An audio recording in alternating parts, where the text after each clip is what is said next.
आप सभी दर्शकों श्रोताओं का हार्दिक स्वागत। सभी को नमस्कार। आज हम श्री मां की जीवनी पर प्रकाश डालेंगे। जानते हैं श्री मां की जीवनी। महर्षि श्री अरविंद घोष के पांडिचेरी आश्रम में रहने वाली एक आध्यात्मिक महिला जो श्री मां या माता जी के नाम से जानी जाती थी। आइए जानते हैं कौन थी माता जी और उनका श्री अरविंद आश्रम में क्या महत्व था। माता जी ने 21 फरवरी 1878 को पेरिस में जन्म लिया था। वे बहुत बार कहा करती थी, यद्यपि मेरा जन्म और पालन पोषण फ्रांस में हुआ है, पर मैं फ्रेंच नहीं हूँ। उनमें मिस्र, तुर्की आदि देशों का रक्त था और उनके परिवार का मिस्र के राजघराने के साथ घनिष्ठ संबंध था। माता जी के जन्म से कुछ ही पहले उनके परिवार के लोग फ्रेंच नागरिक बने थे। उन दिनों का फ्रांस शिक्षा दीक्षा, बौद्धिक विकास, सभ्यता, संस्कृति, सुरुचि, सौंदर्यग्राही वृद्धि आदि की दृष्टि से पश्चिम का सिरमौर था।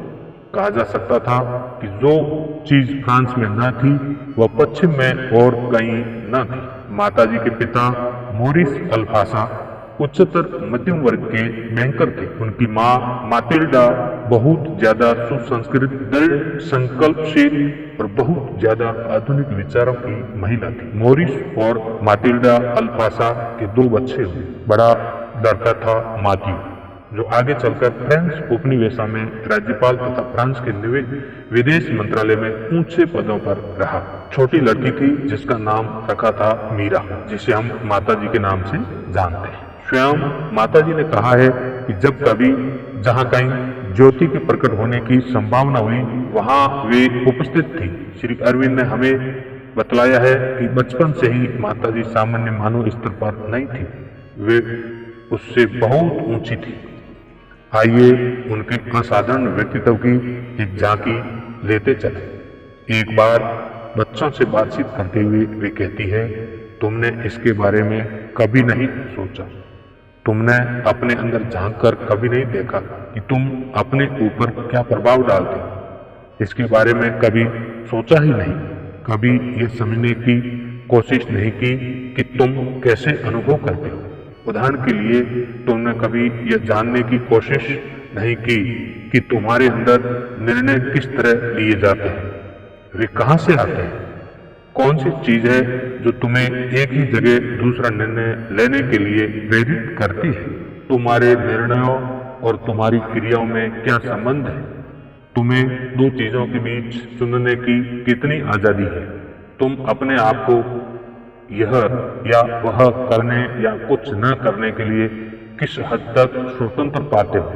तुमने इस विषय पर सोचा है। जब मैं 5 वर्ष की थी तभी से मैं इन बातों में लगी रहती थी। मेरे साथ ऐसा है, मैं 5 या 6 या 7 वर्ष की थी। मेरे पिता को सर्कस बहुत पसंद था।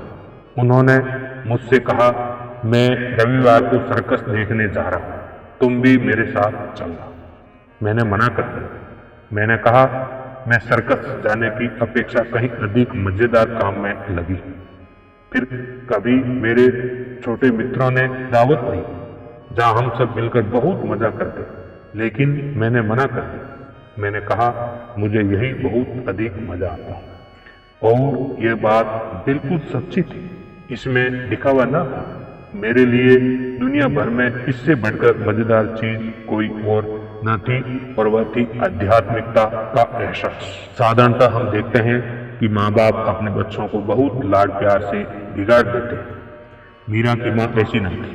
उन्होंने अपने बच्चों को पूरा प्रेम दिया, पर साथ ही अच्छी आदतों पर, नियंत्रण पर भी नजर रखती थी। एक बार माँ ने कुछ पकाया था, लेकिन बच्चों को उसमें मजा न आया। उन्होंने कह दिया, हम इसे नहीं खा सकते।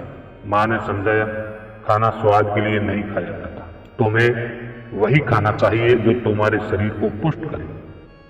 बात बच्चों की समझ में न आई और उन्होंने खाने से इनकार कर दिया। आखिर नियंत्रण प्रिय माँ ने अपना फैसला सुना दिया, खाना है तो यही खाओ, कुछ और ना मिलेगा।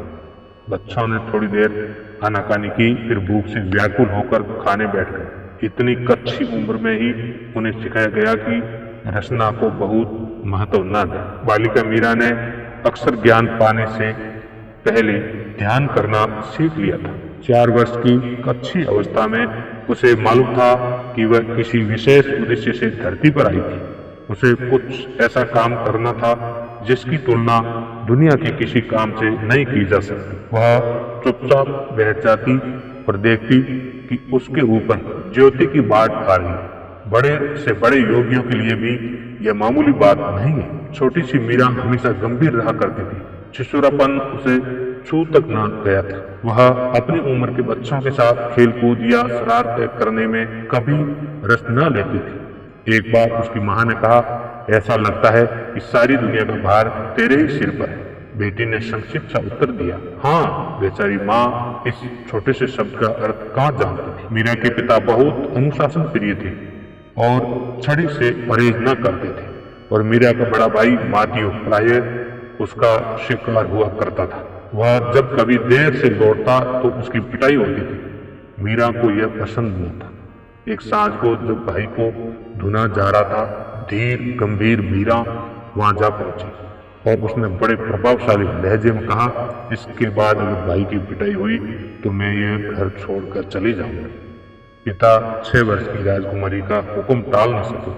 उस घर में बैत का वह आखिरी उपयोग था। 7 वर्ष की आयु तक मीरा ने अक्सर पहचानना भी न सीखा था।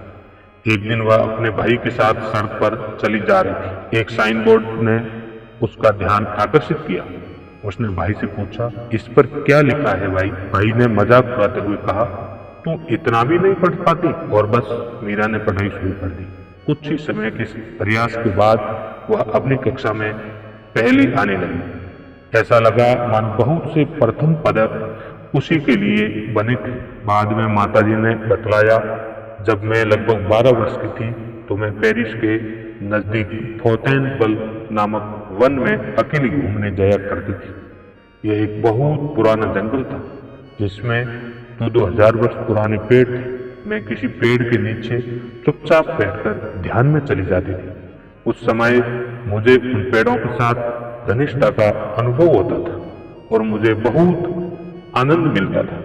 मेरी चेतना इन पेड़ों के साथ सायुज्य प्राप्त करती थी।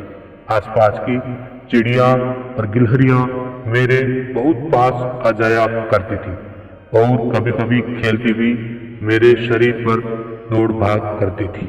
अगर आदत डाल दो तो तुम्हें भी इस तरह का अनुभव हो सकता है। बस एकांत में किसी वृक्ष के तने में अपनी पीठ टिकाकर बैठ जाओ और शांत रहो।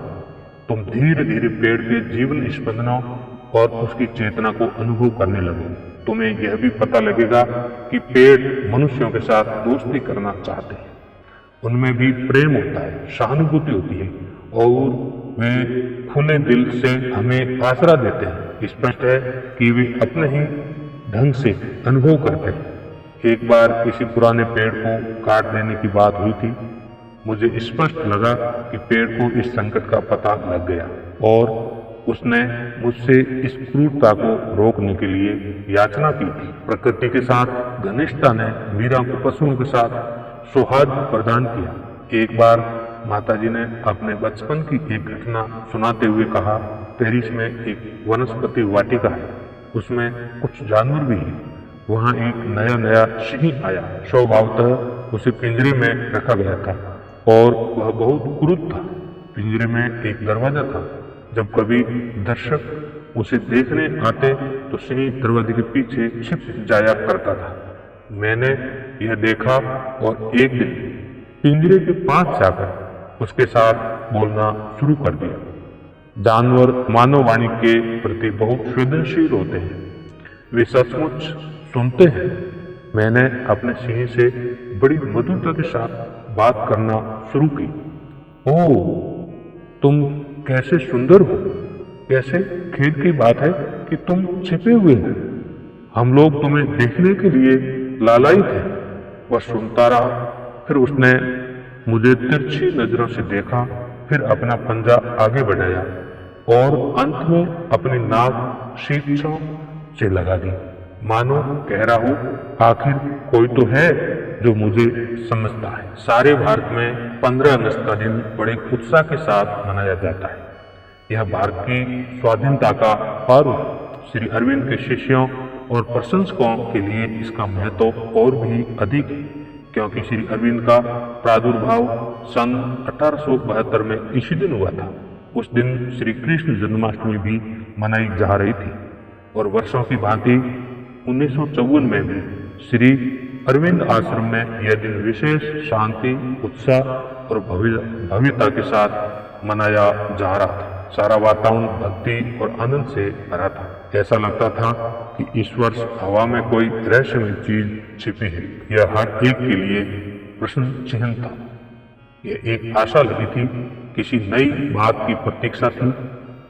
सब बड़ी शांत आतुरता के साथ शाम के ध्यान की प्रतीक्षा कर रहे थे। चुटपुटा होते ही खेल का मैदान मनुष्य का सागर बन गया। कोने कोने में आसपास की इमारतों की कंगूरे पर शेर ही शेर दिखाई दे रहे थे। ऐसा लगता था कि बालू का एक कण भी जमीन तक न पहुंच पाए। 20 के सिर ही उसे थाम लेंगे। इधर उधर चारों ओर ऊंचे ऊंचे लाउड स्पीकर तैनात थे। ऐसा लगता था कि उनके अंदर भी जान आ गई है। वे भी अपने महत्व को पहचान रहे हैं और उनके अनुकूल बनना चाहते हैं। ठीक निश्चित समय पर पास के एक कमरे का दरवाजा खुला और एक मानव आकृति बाहर आई। यह मानव देह थी या शुभ्र ज्योत्सना ने मानव आकार ले लिया था। चारों ओर के वातावरण में ठोस नीरवता को चीरती हुई एक मधुर गंभीर शब्द लहरी गूंज उठी। मैं इस दिन के साथ अपनी एक चिर पोषित अभिलाषा को अभिव्यक्त जोड़ देना चाहती हूँ। वह है भारतीय नागरिक बनने की अभिलाषा। सन 1914 से ही जब मैं पहली बार भारत आई थी, मैंने अनुभव किया कि भारत ही मेरा असली देश है। यही मेरी आत्मा और अंतःकरण का देश है। मैंने निश्चय किया था कि जो ही भारत स्वतंत्र होगा, मैं अपनी यहाँ अभिलाषा पूरी करूंगा। लेकिन मुझे उसके बाद भी यहाँ पांडिचेरी के आश्रम के प्रति अपने भारी उत्तरदायित्वों के कारण बहुत प्रतीक्षा करनी पड़ी थी। अब समय आ गया है जबकि मैं अपने विषय में यह घोषणा कर सकती हूँ। लेकिन श्री अरविंद के आदर्श के अनुसार मेरा ध्येय ये दिखाना है कि सत्य एकत्व में है, न कि विभाजन। एक राष्ट्रीयता प्राप्त करने के लिए दूसरी को छोड़ना कोई आदर्श समाधान नहीं है। इसलिए मैं आशा करती हूँ कि मुझे दोहरी राष्ट्रीयता अपनाने की छूट रहेगी, अर्थात भारतीय हो जाने पर भी मैं फ्रेंच बने रहूंगी। जन्म और प्रारंभिक शिक्षा से मैं फ्रेंच हूँ। अपनी इच्छा और रुचि से मैं भारतीय हूँ। मेरी चेतना में इन दोनों बातों में कोई विरोध नहीं है। इसके विपरीत वे एक दूसरे से भली प्रकार मेल खाती है और एक दूसरे की पूरक है। मैं यह भी जानती हूँ कि मैं दोनों देशों की समान रूप से सेवा कर सकती हूँ, क्योंकि मेरे जीवन का एकमात्र ध्येय है श्री अरविंद की महान शिक्षाओं को मूर्त रूप देना। और उन्होंने अपनी शिक्षाओं में ये प्रकट किया है कि सारे राष्ट्र प्रस्तुत एक है और सुसंगठित एवं समस्वर विविधता के द्वारा इस भूमि पर भागवत एकत्व को अभिव्यक्त करने के लिए उनका अस्तित्व है। शब्द प्रवाह अचानक बंद हो गया, लेकिन नीरव वातावरण के अंदर जीवित स्पंदन बहुत देर तक अनुभव होते रहे। जब सारे संसार में राष्ट्रीयता का बोलबाला था, युद्ध राष्ट्रवाद का सखा बनकर पृथ्वी को टुकड़ों में काट रहा था। महायुद्ध तो समाप्त हो चुका था, परंतु उसकी जूठन चारों ओर फैली हुई थी। भिन्न भिन्न देशों के ही नहीं, एक ही देश के विभिन्न प्रदेशों के लोग एक दूसरे के लिए अजनबी और पराये बने हुए थे। ऐसे समय किसने, कौन था जिसने इस सामंजस्यपूर्ण विभिन्नता का स्वप्न लिया और इस तरह खुलकर घोषणा की? महायुद्ध के दिनों में सभी के हितों के भार तले चर्चिल ने इंग्लैंड और फ्रांस को एक करना चाहा था, पर सफलता न मिली। आज भारत के एक छोटे से कोने में से सारी मानवता को यह संदेश दिया जा रहा था, जो पूर्व और पश्चिम को वृद्ध आध्यात्मिक गुरु भारत और व्यवहार कुशल युवा फ्रांस को एक दूसरे के नजदीक लाकर सारे विश्व में एक नई रचनात्मक क्रांति के बीज बोएगा। क्या मानव जाति इतना बड़ा कदम उठाने के लिए तैयार थी? यह साहसपूर्ण भविष्य में प्रवेश करती हुई वाणी उन्हीं की थी जिन्हें श्री अरविंद ने मदर या माता जी कहा है। श्री अरविंद के सभी अनुयायी इन्हें दिव्य माँ के रूप में जानते और मानते हैं। इन्हीं के बारे में श्री अरविंद ने कहा था, माँ अति मानस को धरती पर लाने के लिए ही यहाँ आती है और उसका अवतरण ही उसकी पूर्ण अभिव्यक्ति को संभव बनाता है। यह सब होते हुए भी माताजी विनय और नम्रता का मूर्त रूप थी।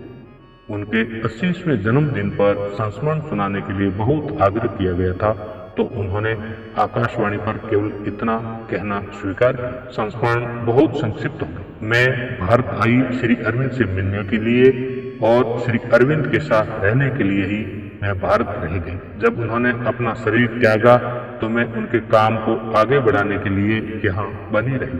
उनका काम है सत्य की सेवा करके मानव जाति को प्रकाश देते हुए धरती पर दिव्य प्रेम की राजी को जल्दी लाना। किसी और अवसर पर लोग माता जी के जीवन के बारे में कुछ जानने के लिए बहुत उत्सुक थे, तो उन्होंने कहा, मेरे बाहरी जीवन का कुछ भी महत्व नहीं है। यह शरीर नहीं चाहता कि इसके बारे में कुछ लिखा या कहा जाए। यह ज्यादा पसंद रहेगा कि इसकी अवहेलना कर दी जाए।